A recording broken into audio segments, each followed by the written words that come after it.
नमस्कार, मैं हूं महक बिश्नोई और आप देख रहे हैं एफएम न्यूज। नजर डालते हैं आज की कुछ खास और बड़ी खबरों पर।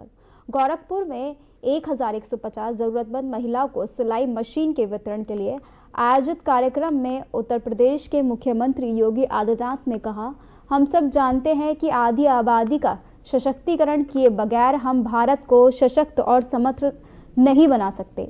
आज यहाँ केवल सिलाई मशीन ही नहीं मिल रही है, बल्कि 10 दिवसीय प्रशिक्षण भी दिया जाएगा। यह एक अभिनव प्रयास है। आज जो सिलाई मशीनें दी जा रही हैं, वे परिवारों के स्वावलंबन का आधार बनेंगी।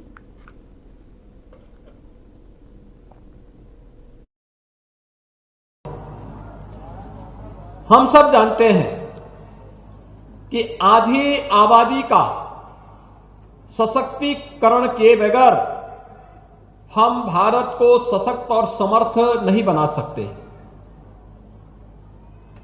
उनके लिए उन्हें सुरक्षा का वातावरण देना पड़ेगा।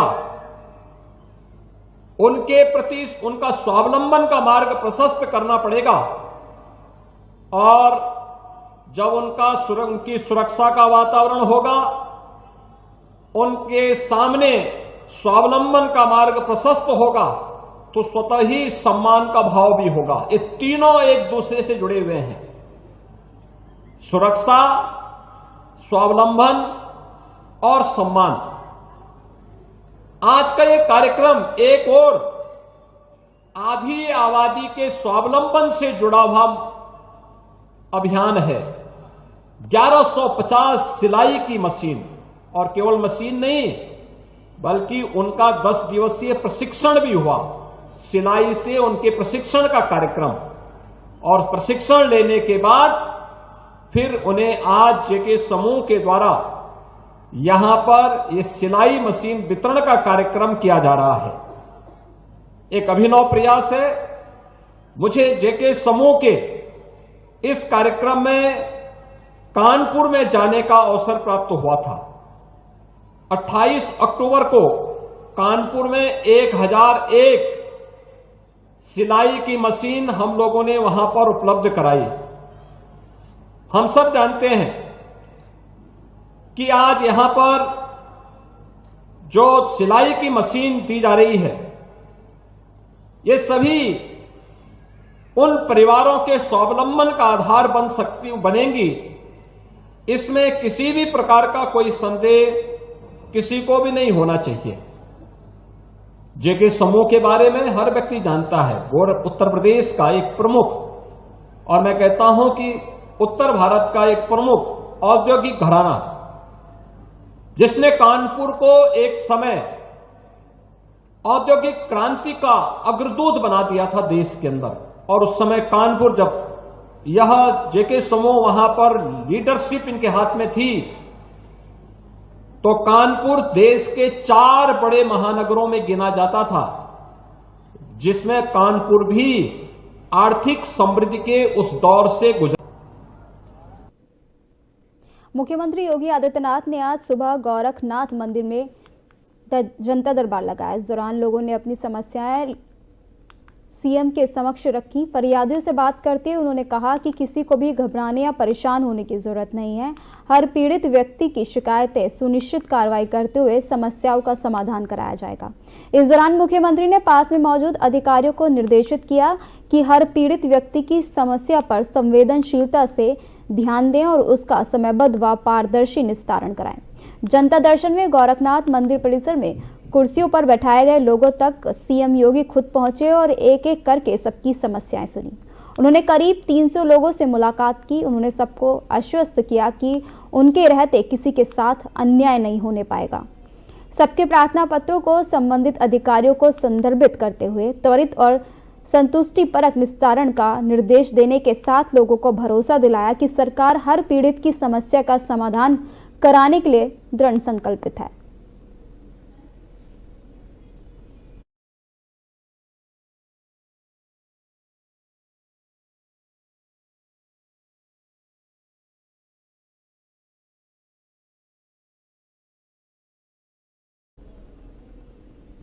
मुख्यमंत्री आवास के बाहर शिक्षक अभ्यर्थियों का जोरदार प्रदर्शन जारी है। आपको बता दें कि शिक्षक भर्ती में पिछड़े और दलितों के आरक्षण में हुए घोटाले का आरोप लगा रहे हैं। और साथ ही 6,800 शिक्षकों की नियुक्ति की मांग कर रहे हैं। पूरे प्रदेश से इकट्ठा हुए अभ्यर्थी वहीं हाथों में बच्चों को लेकर महिलाएं भी पहुंची हैं। सुबह कड़कड़ाती ठंड में महिलाओं ने अपने बच्चों संग जमीन पर बैठकर विरोध प्रदर्शन किया।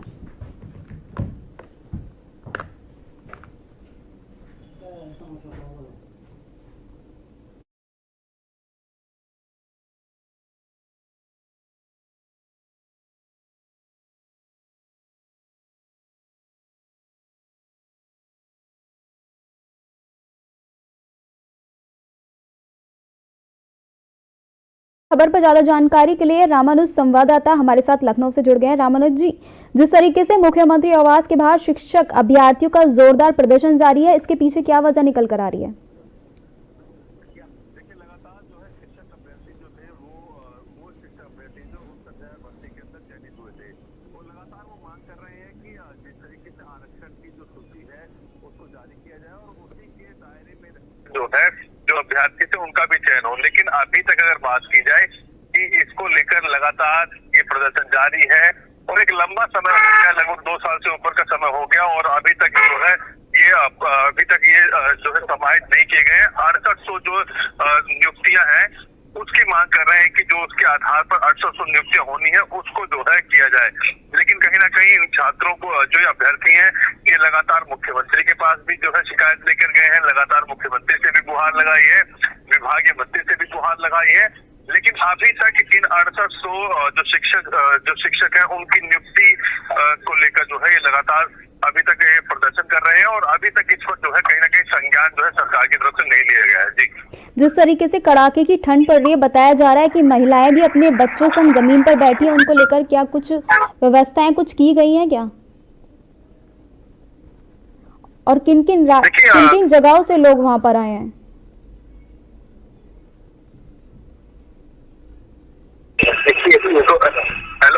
देखिए, अगर बात की जाए कि 6800 जो पद है वो आरक्षण के पद हैं, इन्हीं के छात्र हैं वो लगातार प्रदर्शन कर रहे हैं।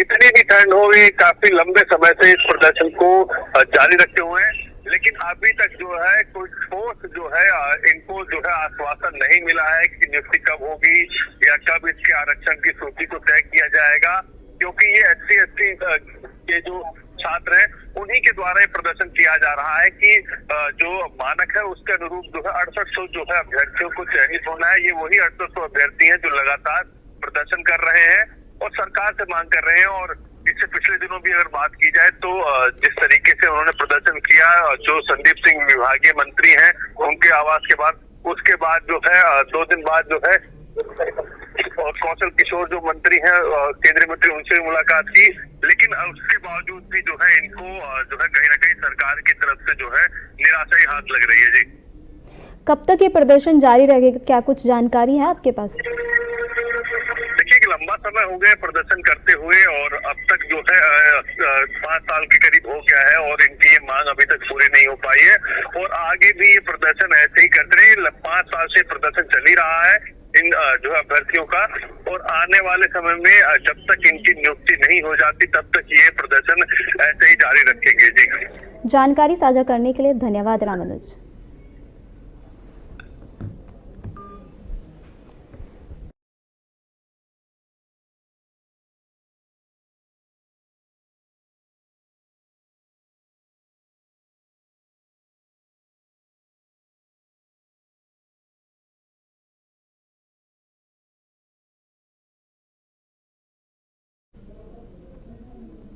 जिलाधिकारी मोनिका रानी ने आमजन से अपील की है कि शीतलहर व ठंड से बचाव के लिए कोयले की अंगीठी हीटर का प्रयोग करते समय सावधानी बरतें तथा कमरे में शुद्ध हवा का आवागमन वायु संचार बनाए रखें ताकि कमरे में विषाक्त जहरीला धुआं इकट्ठा ना हो। रात में सोते समय बंद कमरे में हीटर अंगीठी का प्रयोग बिल्कुल न करें। बंद कमरे में हीटर अंगीठी के प्रयोग से कार्बन मोनोऑक्साइड का स्तर बढ़ने और ऑक्सीजन का स्तर घट जाने से अक्सर दम घुटने से लोगों की मौत भी हो सकती है। जिलाधिकारी मोनिका रानी ने लोगों से अपील की है कि रात को बंद कमरे में अंगीठी जलाकर ना सोएं, अपने तथा अपने परिवार के स्वास्थ्य का ख्याल रखें। आप सबसे अपील करना चाहती हूँ कि वर्तमान में जो है वो काफी सर्दी पड़ रही है और जिसकी वजह से विभिन्न जनपदों से ऐसी सूचनाएं भी आ रही हैं कि रात में बंद कमरे में अंगीठी इत्यादि जलाने से जो है कई दुर्घटनाएं घटित हुई हैं। मैं जनपद बहराइच वासियों से ये अपील करती हूँ कि रात को सोते वक्त जो है वो अंगीठी इत्यादि अपने कमरे में ना जलाएं, क्योंकि इससे कार्बन मोनोऑक्साइड इत्यादि हानिकारक गैसें निकलती हैं और जिसके कारण जो रात में पता भी नहीं चलता और अनायास ही कई व्यक्तियों की मृत्यु हो जाती है। तो मेरा आप लोगों से यही अनुरोध है कि रात में अंगीठी जलाकर बंद कमरे में ना सोए और अपने सेहत का, अपने परिवार का इस विषय में ध्यान रखें। आप सबसे अपील करना चाहती हूँ। मुरादाबाद में अवैध निर्माण करने वालों पर अब नगर निगम ने कार्रवाई शुरू कर दी है। नगर निगम ने कार्रवाई करते हुए बुधवार क्षेत्र में अधिकारियों ने अवैध निर्माण को तोड़ दिया है। आपको बता दें कि भारी दल बल के साथ नगर निगम के अधिकारी पहुंचे थे और अवैध निर्माण पर बुलडोजर चलाया। वही अधिकारियों के आते ही अवैध निर्माण कार्यों में हड़कंप मच गया। स्मार्ट सिटी के तहत बुध बाजार क्षेत्र को चौड़ा किया जा रहा है। वहीं अवैध निर्माण हटाने को लेकर नगर निगम अधिकारियों ने चेतावनी भी दी है।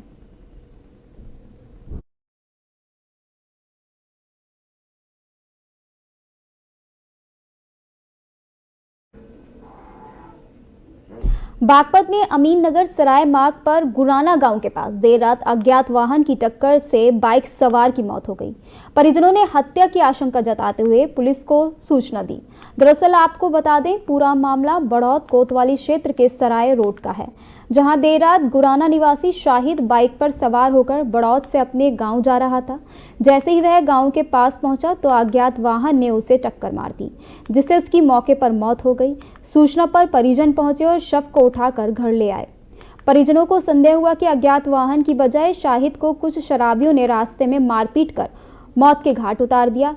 इस पर परिजनों ने इसकी जानकारी पुलिस को दी। सूचना पर inspector Sanjay Kumar Sharma police team के साथ मौके पर पहुंचे और शव को कब्जे में लेकर पोस्टमार्टम के लिए भेज दिया और मामले की पड़ताल में जुट गए। सीओ संवित गौतम ने बताया कि शव को कब्जे में लेकर पोस्टमार्टम के लिए भेज दिया है और परिजनों द्वारा प्राप्त तहरीर के आधार पर मुकदमा पंजीकृत कर वैधानिक कार्रवाई की जा रही है। पूरा मामला है जी, लड़का था हमारा शाहिद, सैलून से चला था अपने 10 बजे। फोन किया था, फाटक बंद थी वहाँ पे। तो फाटक बंद करने में जब 1 घंटा हो गया, बात हुई थी घर पे, तो आया नहीं घर। उसे देखने गए, वहाँ 4 लड़के थे, नशे में थे, सेक रहे थे और ट्रॉली खड़ी थी उनकी काफी आगे वहाँ से। तो उनसे पूछा कहाँ है, तो उन्होंने जो लड़के का बाप था उसको धमका के मारा, कि हमें नहीं पता। जब तक हम आगे से आए बड़ौद से देख के, वहाँ से फरार थे और वहीं कोई ढूंढा, लड़के की बॉडी वहीं पड़ी थी, बैग दूसरी साइड पड़ा था और वहाँ से घसीट के लड़के को लगभग 50 मीटर बगल गिर रखा था, बाइक ईंख में थी। कल दिनांक 11/1/2024 रात्रि लगभग 10:30 बजे थाना बड़ौद के गुराना गांव के आसपास एक सड़क दुर्घटना हुई, जिसमें शाहिद पुत्र गुलबहार की सड़क दुर्घटना में मृत्यु होगी। शव को पोस्टमार्टम के लिए भेज दिया गया है। परिजनों की तहरीर पर अभियोग पंजीकृत कर लिया गया। अग्रिम वैधानिक कार्रवाई की जा रही है। Thank you.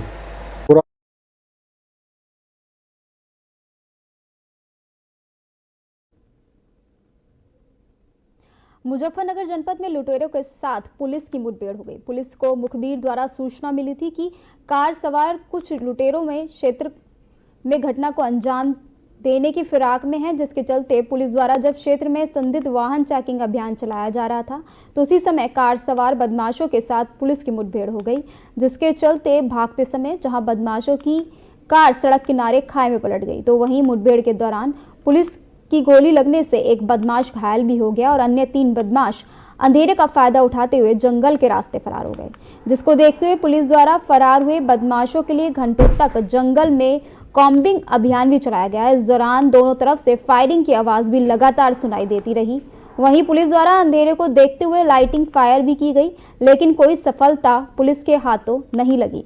दरअसल 9 जनवरी को बुढ़ाना कोतवाली क्षेत्र में रात के समय एक लूट की घटना हुई थी। इस घटना के दौरान कार सवार बदमाशों ने एक व्यक्ति को लिफ्ट दी थी, जिसके बाद बदमाशों द्वारा पीड़ित व्यक्ति का मोबाइल और तकरीबन 47,000 रुपए लूट लिए गए थे।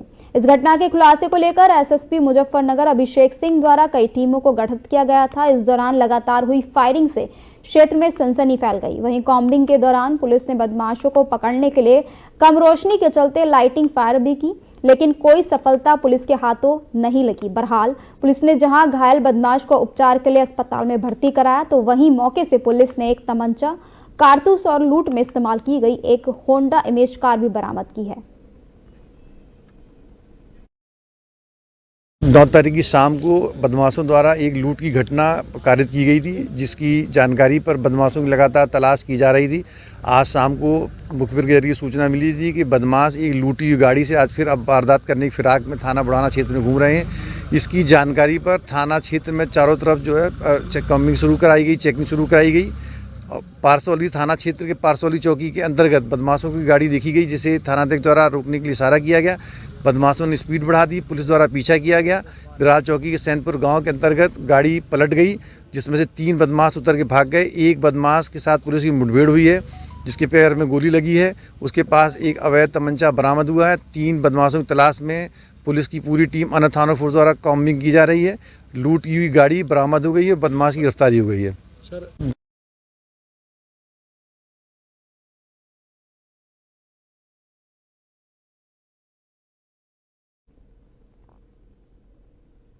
Saharanpur Indian industries association IIA केंद्रीय कार्यालय लखनऊ के निर्देशानुसार संस्था के समस्त चैप्टरों में लीज होल्ड औद्योगिक भूमि को फ्री होल्ड करने के संबंध में एक प्रेस वार्ता आयोजित की गई। इसी क्रम में चैप्टर चेयरमैन अनूप खन्ना की अध्यक्षता में एक प्रेस कॉन्फ्रेंस IIA कार्यालय trade centre Pratap market Saharanpur में आहूत की गई।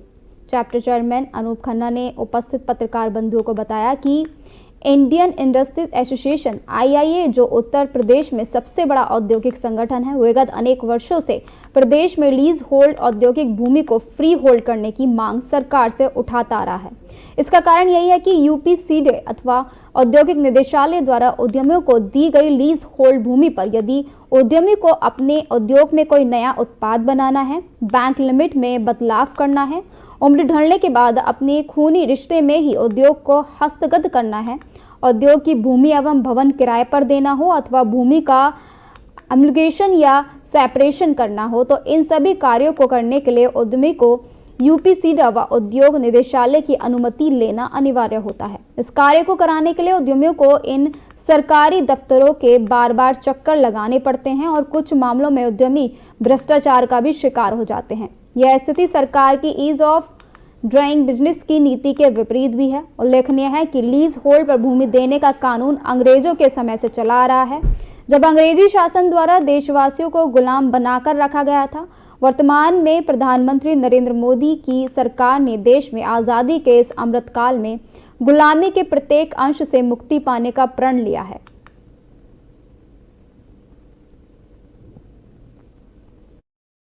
हमें ये सेंट्रल ऑफिस से निर्देश हुए हैं कि हम नजूल भूमि पर पूरे प्रदेश में आज एक साथ जब सभी जनपदों में प्रेस वार्ता कर रहे हैं कि जो ये लीज होल्ड की भूमि है उसको फ्री होल्ड किया जाए। इसका एक ज्ञापन जो है वो 4 दिन के लिए जितने सहारनपुर के मंत्री, विधायक या प्रशासनिक अधिकारी हैं उन सबको दिया जाएगा।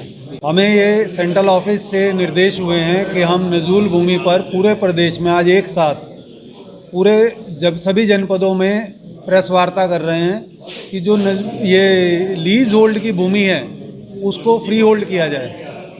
इसका एक ज्ञापन जो है वो 4 दिन के लिए जितने सहारनपुर के मंत्री, विधायक या प्रशासनिक अधिकारी हैं उन सबको दिया जाएगा। हमें ये सेंट्रल शाहजहाँपुर में थाना जलालाबाद पुलिस ने 4 किलोग्राम अफीम के साथ 2 अंतर्राज्यीय मादक पदार्थ तस्करों को गिरफ्तार किया है। आपको बताते चले कि बरामद अफीम की अंतर्राष्ट्रीय बाजार में कीमत करीब 4 करोड़ रुपए बताई जा रही है। पकड़े गए अभियुक्तों में एक तस्कर बिहार राज्य का रहने वाला है। शाहजहाँपुर में थाना जलालाबाद पुलिस टीम ने बीती रात मुखबिर की सूचना पर कोला पुल के पास से 2 अंतर्राज्यीय मादक पदार्थ तस्करों को गिरफ्तार किया, जिनके कब्जे से पुलिस टीम ने 4 किलोग्राम अफीम और एक कार बरामद की। बरामद अफीम की अंतर्राष्ट्रीय बाजार में कीमत करीब 4 करोड़ रुपए है। पकड़े गए तस्कर थाना मिर्जापुर क्षेत्र के औरंगाबाद का रहने वाला सर्वेश कुमार और बिहार राज्य के जिला वैशाली में थाना मैनार क्षेत्र के परमानंदपुर का रहने वाला माखन पासवान है। पुलिस पूछताछ में तस्करों ने बताया कि वो लोग करीब 8 वर्षों से मादक पदार्थों की तस्करी करते हैं और पंजाब में मादक पदार्थों की तस्करी में पकड़े भी जा चुके हैं। उन दोनों की दोस्ती भी जेल में हुई थी और दिसंबर में ही दोनों लोग जेल से छूटे हैं। बताया कि बरामद अफीम वो लोग झारखंड में हजारीबाग से लाए हैं और पंजाब सप्लाई करने जा रहे थे। वहीं अभियुक्त सर्वेश कुमार ने बताया कि मादक पदार्थों की तस्करी के लिए उसने वर्ष 2019 में कार खरीदी थी। फिलहाल जलालाबाद पुलिस ने दोनों तस्करों के खिलाफ संबंधित धाराओं में मुकदमा दर्ज कर विधिक कार्रवाई करते हुए उन्हें जेल भेज दिया है और पूछताछ के दौरान आए तथ्यों के आधार पर अग्रिम कार्रवाई शुरू कर दी है। पुलिस अधीक्षक शाहजहांपुर महोदय द्वारा अपराधियों के विरुद्ध चलाए जा रहे अभियान के क्रम में आज थाना जलालाबाद को एक महत्वपूर्ण सफलता प्राप्त हुई, जिसमें उनके द्वारा 2 अपराधियों माखन पासवान तथा सर्वेश कुमार की गिरफ्तारी की गई तथा उनके पास से 4 किलोग्राम फाइन क्वालिटी की अफीम बरामद की गई। अंतर्राष्ट्रीय बाजार में इस अफीम की कीमत लगभग 4 करोड़ रुपए है। एक हुंडई कार व एक मोबाइल फोन की भी बरामदगी की गई है। अभियुक्तों को गिरफ्तार करके जेल भेजा जा रहा है तथा अग्रिम वैधानिक कार्रवाई की जा रही है। पुलिस अधीक्षक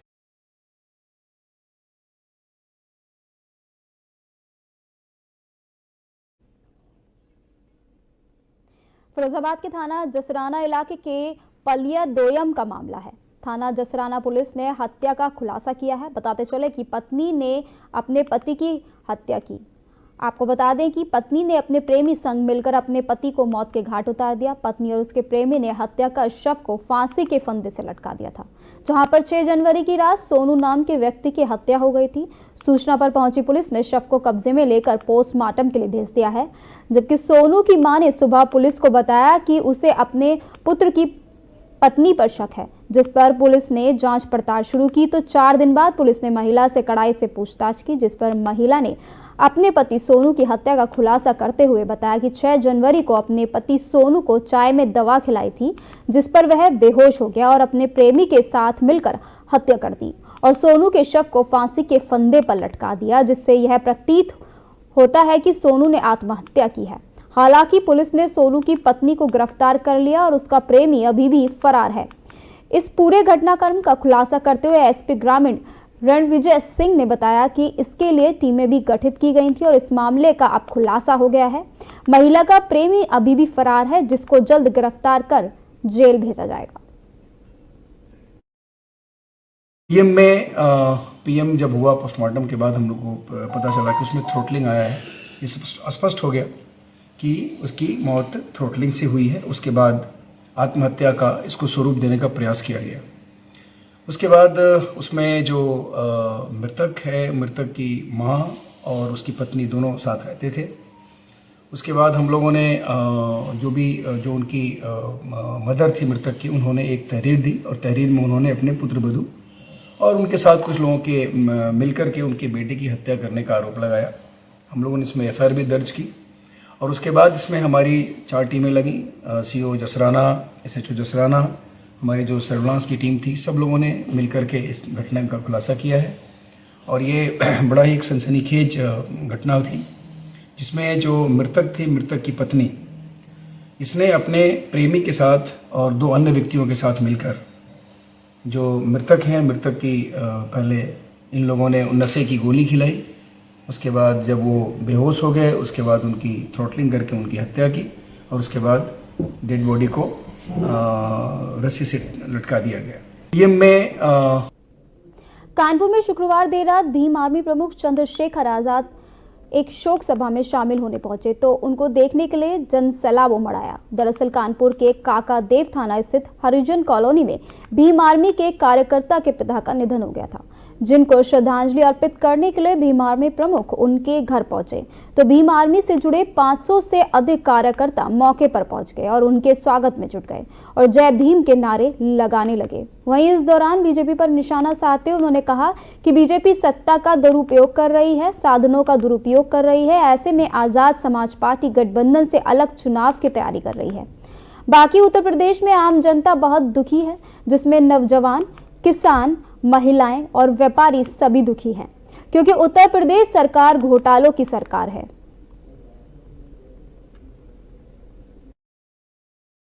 देखिए, आज हम कानपुर में हैं और कानपुर में हमारे संगठन के एक बड़े नेता कौशल साहब जो हैं, उनके फादर वो अब हमारे बीच नहीं रहे हैं। अचानक बीमारी का उनका निधन हुआ और मैं परिवार से, क्योंकि कौशल जी और उनका पूरा परिवार इस आंदोलन में पहले दिन से हमारे साथ है और बहुत ईमानदारी से वो मेहनत करते हैं। तो क्योंकि हम परिवार के रूप में संगठन पार्टी में काम करते हैं, तो एक परिवार का दुख सुख को बांटना हमारी जिम्मेदारी है। देखिए, आज हम कानपुर में हैं।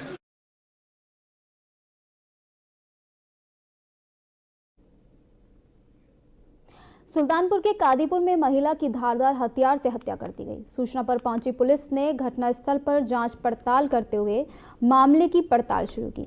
शव को पोस्टमार्टम में भेजकर पुलिस विधिक कार्रवाई में जुट गई है। घटना कादीपुर कोतवाली क्षेत्र अंतर्गत गोपालपुर नवाजगढ़ गांव के बजुआ मोहल्ले की है, जहां बीती शाम महिला की धारदार हथियार से हत्या कर दी गई। जानकारी के अनुसार सुफीना पत्नी अल्ताफ अपने घर में पति के साथ रहती है। पति अल्ताफ निरमा बेचने बाहर गया था। शाम को जब वो घर लौटा तो उसने देखा कि उसकी पत्नी घर में मृत अवस्था में पड़ी हुई है। पत्नी को ऐसी अवस्था में देखकर वह चिल्लाने लगा, जिससे आसपास की भीड़ इकट्ठा हो गई। गांव वालों ने घटना की सूचना तुरंत कोतवाली कादीपुर को दी। सूचना मिलते ही प्रभारी निरीक्षक अशोक कुमार सिंह और क्षेत्र अधिकारी विनय कुमार गौतम मौके पर पहुंचे। पुलिस ने लाश को कब्जे में लेकर के पोस्टमार्टम के लिए भेज दिया है। घटना की छानबीन पुलिस कर रही है। घटना को लेकर परिवार में कोहराम मचा हुआ है। सीओ कादीपुर विनय गौतम ने बताया, तहरीर प्राप्त होने पर मुकदमा दर्ज किया जाएगा।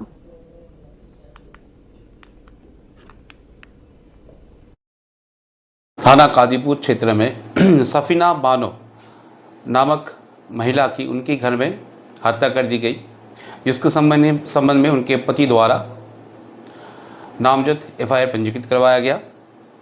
जो नामजद अभियुक्त है वो जो पति है उनके ही भतीजे हैं, जिसको पुलिस ने अपनी हिरासत में ले लिया है, गिरफ्तारी कर लिया है।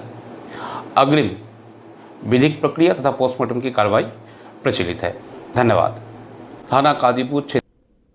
फिलहाल खबरों के सिलसिले में मेरे साथ इतना ही और तमाम बड़ी खबरों के लिए आप देखते रहिए FM न्यूज़।